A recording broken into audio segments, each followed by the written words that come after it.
With the advent of TV programs such as CSI, people have never before had access to so much information about how to make a crime look like something else entirely. One forensic criminologist believes that hundreds, if not thousands, of homicides are missed every year due to people successfully covering their tracks in what has been dubbed the CSI effect.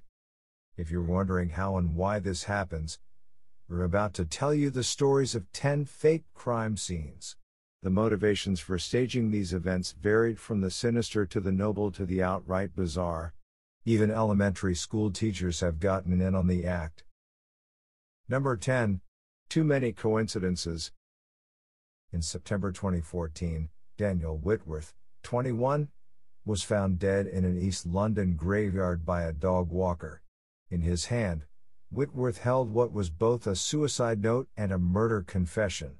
According to the note, Whitworth had accidentally injected a man called Gabriel Kovari with a fatal dose of the date rape drug GHB while they were having sex a month earlier. Unable to live with himself, Whitworth had taken his own life. Some details of the note certainly fit.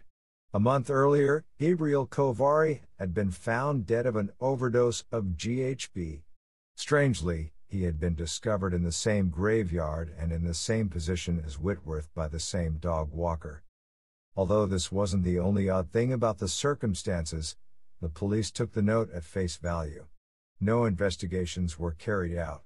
This seems rather remarkable because another young man, 23-year-old Anthony Walgate, had died of a GHB overdose not far from the graveyard a few months earlier.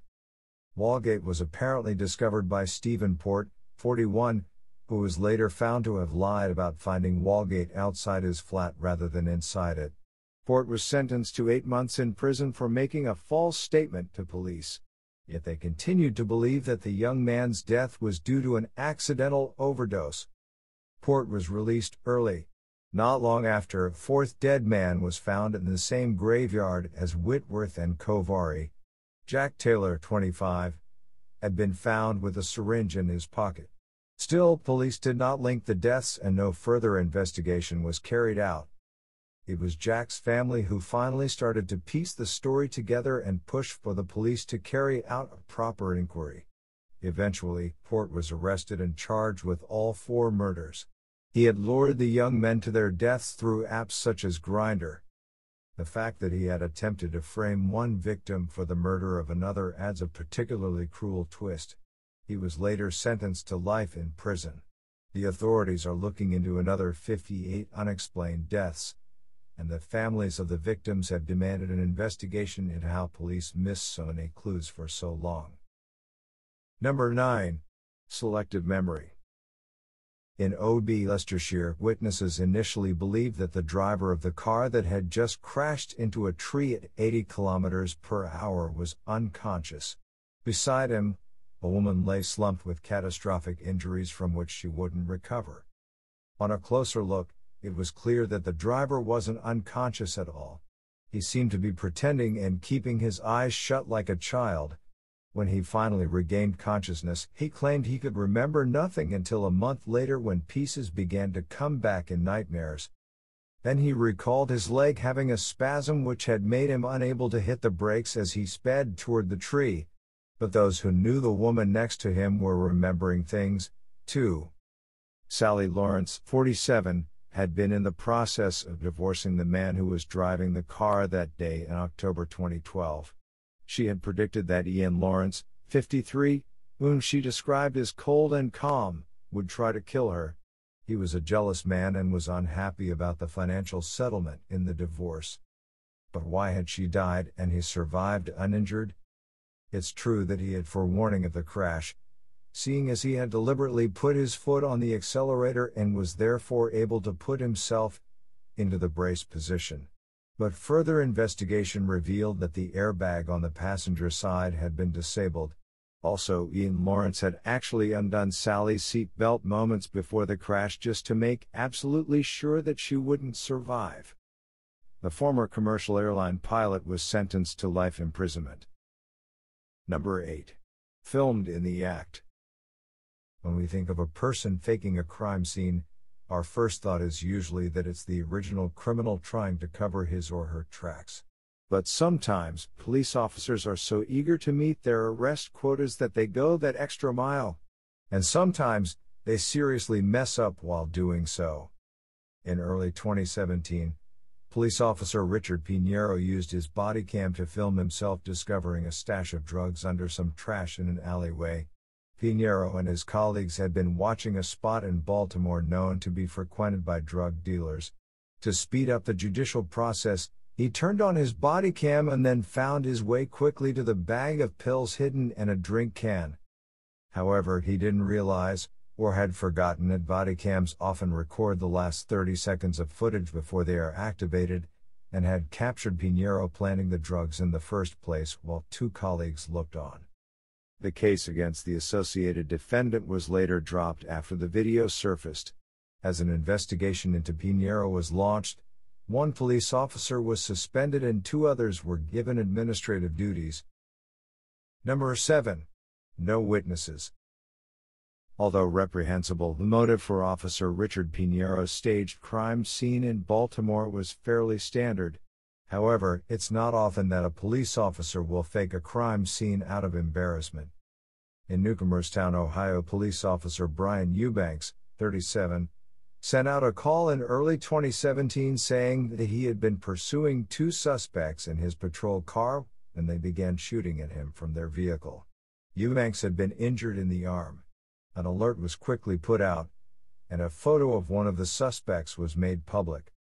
But as police investigated further, they found more than one inconsistency in the story.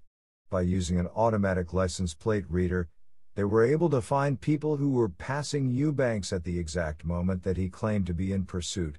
Yet none of them remembered the vehicle he described, let alone a pursuit that ended with a shootout.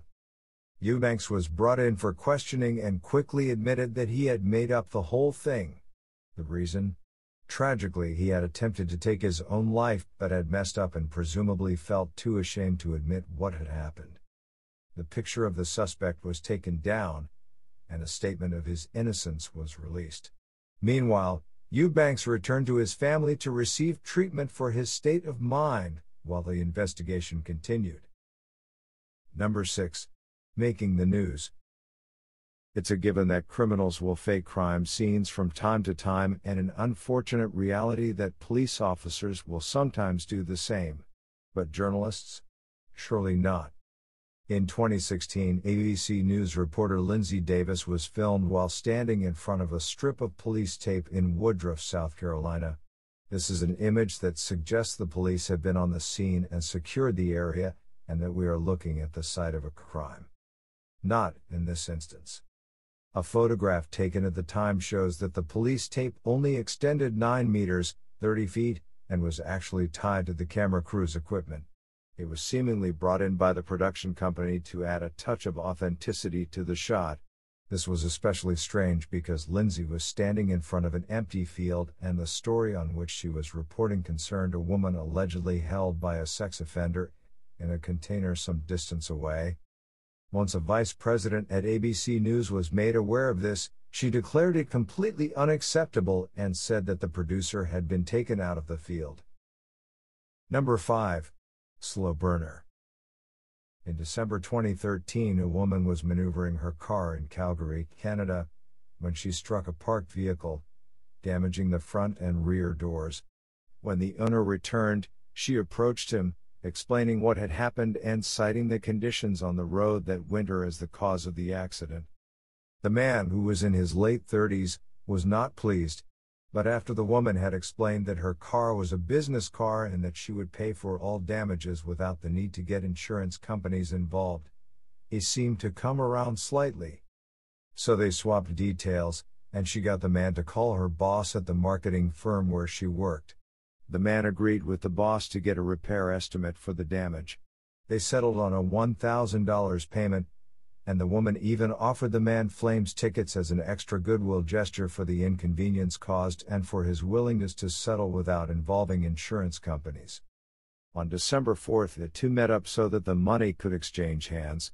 Then they had a meal together and she listened as he talked about his children and his plans for Christmas. Soon, a friendship blossomed and the two kept in touch via texts and phone calls for the next year and a half. They shared difficulties from their own lives. Difficulties such as the man having had bad relationships in the past, and that he had strangled his wife to death and buried her in the basement. That was all the woman needed. She was actually an undercover police officer. Her sting, which had started with her deliberately driving into her suspect's parked car, was over. Her target, Alan Schieback, was arrested and charged with the second-degree murder of Lisa Mitchell, whose partially mummified remains were subsequently exhumed from beneath the concrete floor of the basement. Number 4. Hunted. It was the second day of the 1995 hunting season in the Colorado wilderness, and Bruce Dodson was walking alongside a piece of fencing when the first bullet struck him. It passed through his clothing but only grazed his skin. Realizing that he had wandered into the line of fire of fellow hunters, he quickly removed his orange vest and began to wave it in the direction from which the bullet had come, trying to make it clear that he wasn't prey. It was then that the second bullet struck him in the chest. As he fell to the ground, he was shot a third time in the back. When the police arrived on the scene, Bruce's wife, Janice, was highly distressed and police believed that they were dealing with a tragic hunting accident, except that it's rare for someone to be accidentally shot 3 times. They soon traced the bullet's path to a hunting spot where a matching cartridge was found. The cartridge didn't fit any of the guns that either Bruce or Janice was hunting with. However, it did match a gun that Janice's ex-husband, J.C. Lee, had reported stolen the day before. Oddly enough, J.C. was camping just 1.2 kilometers away from where the Dodsons had set up their camp. What was also strange was that Janice had traveled to the same spot without her husband just a few weeks earlier. She had been married to Bruce for only 3 months and stood to gain financially from his death. She had already had wills done, taken out 3 life insurance policies, and convinced Bruce to put the titles to his 2 houses into both their names. Within a month of his death, she had closed his bank accounts and cashed in his IRAs. She had also sold one of the houses as well as another property, his car, and even his horse, Glory. But police didn't have definitive proof until they checked the clothes Janice had been wearing at the time of the shooting. They discovered a particular type of mud on her clothing that was only found in the area where her ex-husband had been camping, the same place from which his gun had been stolen. It was this evidence that ultimately led to Janice Dodson being imprisoned for life. Number 3. Google was the witness. We've all conducted searches of destinations to see images on Google Street View. In August 2013, someone was having an online look around some streets in Edinburgh, Scotland when they came across something unexpected. In the image, one man in overalls stood over another man in overalls who was lying, apparently unconscious, on the pavement. In the hand of the standing man was a pickaxe handle. It seemed like a serious assault had just taken place, and the viewer contacted the police. They quickly ascertained that the image had been captured a whole year before, but this didn't stop them from investigating. They soon found themselves paying a visit to Dan Thompson, 56, who bore a resemblance to the man lying on the ground in the picture, at least as far as they could tell from the image of the back of his head. But Thompson, a mechanic, had not suffered an attack in the last year, and he quickly apologized for the prank he had played. It turns out that he had spotted the Google camera car one day while at his job as a mechanic. He quickly called a colleague onto the road and got the man to stand over him with a pickaxe handle while Thompson pretended to have just been murdered. There are pictures of men flashing their bums on Google, but we thought we would be more classy, Thompson said. Luckily, the police saw the funny side and no charges were filed. Number 2. Modern education. So we've learned that criminals, police officers, journalists, and the odd mechanic all fake crime scenes. We can cope with this. It's not like teachers at elementary schools have created false crime scenes and traumatized a bunch of young children. Okay, so maybe they have at certain elementary schools in England. In 2009, A female teacher at Fox Hill Primary School in Sheffield pretended that she had been hit over the head by an assailant during a break-in. Unfortunately, it didn't knock any sense into her, real or fake. Unaware of the mock nature of the crime scene, children as young as 5 walked into the school to find an area with a pool of fake blood cordoned off with police tape. For 4 days, the teachers maintained this cruel fiction. Supposedly, it was a learning experience designed to stimulate the kids' creativity, if not their nightmares, as they worked with a real crime scene investigator to solve the mystery. The parents were not amused. But in some sections of the UK school system, this was child's play. Not to be outdone, the teachers at Brook Hill Academy in Oakham took elementary crime scene investigation to the next level in 2017. Yes, these education professionals decided to stage a murder for their unsuspecting grade school pupils, once again as young as 5, in which the victim was left with only 1 foot. Upon entering their classroom, the kids came upon a bloodied area cordoned off with police tape which contained the chalk outline of the fake murder victim with the missing foot.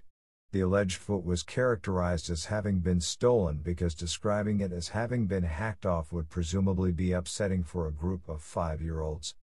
Police officers were also in attendance, and the schoolchildren's fingerprints were taken with flour. The use of flour is not standard practice in England despite all the old Victorian mills. Again, some parents raised concerns. One mother said that she felt the school went a bit far, and there were stories of children waking up in tears at night due to the grisly scene. The head teacher was unrepentant, however, and felt that using such props inspired the children to learn. Either that or they came away desensitized to brutal crime at a very early age. Number 1. They did what? There are pranks that make people laugh, and there are pranks that people don't find funny at all. And then there are pranks that end up with a criminal charge brought against you, which is where Micah Rissner and his fiancée, Natalie Schlett, enter our story. Rissner's sister owed him some money, but instead of asking for it back, he got his fiancée to lie in a bath and cover herself in ketchup to simulate blood, and he placed a kitchen knife beside her. Finally, Rissner took a picture of the scene and texted it to his sister. He said that he and Schlett had gotten drunk the previous night and had a fight. When he woke up, he found her body in the bath. Unknown to his sister, Rissner's motive was to get her to come to his house so that he could retrieve his money, but his sister was understandably disturbed. Upon learning that the police had been called by other relatives, who had also received the images because, well, family share, right? She advised him on how to cover up his crime.